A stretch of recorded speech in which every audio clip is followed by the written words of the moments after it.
जय शिवराय मित्रांनो, आज समाजामध्ये एक भयानक वास्तव परिस्थिती आपल्याला पाहायला मिळते. म्हणजे चार चौकामध्ये बसलं आणि मी जर सांगितलं की मी शेती करतो, तर समोरच्याचा माझ्याकडे बघण्याचा दृष्टिकोन हा पूर्णपणे बदलून जातोय. म्हणजे शेती करतोय म्हणजे जसं काय मी गुन्हा करतोय, जसं काय मी कोणतं तरी पाप करतोय, अशा दृष्टीनं, अशा नजरेनं समाजातील लोक एका शेतकऱ्याकडे बघतायत. मग यामागचं नेमकं कारण काय आहे? शेतकऱ्याला आपण एवढं हिनवतो का? शेती करणं खरंच कमीपणाचं आहे का?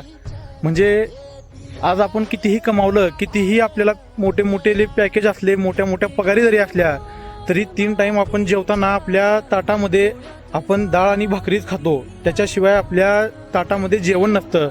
मग हे डाळ आणि भाकरी जो शेतकरी पिकवतो, त्यात शेतकऱ्याला समाजामध्ये सन्मान आणि मान दिला जात नाही. या मागचं नेमकं कारण काय? म्हणजे आज आम्हाला वाटतं की आमच्या मुलाला कोणती तरी नोकरी असावी, छोटी मोठी का असेना. माझा मुलगा पुण्याला जॉब करतो, माझा मुलगा मुंबईला जॉब करतो, माझा मुलगा मोठ्या मोठ्या सिटीमध्ये जॉब करतो. पण एखाद्यानं जर सांगितलं की तर तुम्ही शेतामध्ये शेती करतो, माझ्या गावामध्ये राहून मी शेती करतो, तर त्या मुलाकडे, त्या तरुणाकडे पाहण्याचा समाजाचा दृष्टिकोन अतिशय भयानक झाला आहे. आणि खरी वास्तव परिस्थिती आहे. म्हणजे शेती करणं जरी एखाद्याला आवडत असलं, तरी 4 लोक मला काय म्हणतील, 4 लोक माझ्याकडे काय नजरेनं बघतील, या भीतीनं आज तरुण मुलं शेतीकडे वळायचं सोडून देत आहेत. पण खऱ्या अर्थानं मी तुम्हाला खरं सांगतो की जुन्या काळामध्ये एक म्हण होती, उत्तम शेती, मध्यम व्यापार आणि कनिष्ठ नोकरी. पण आज समाजातलं सगळं वेगळं होऊन बसलंय.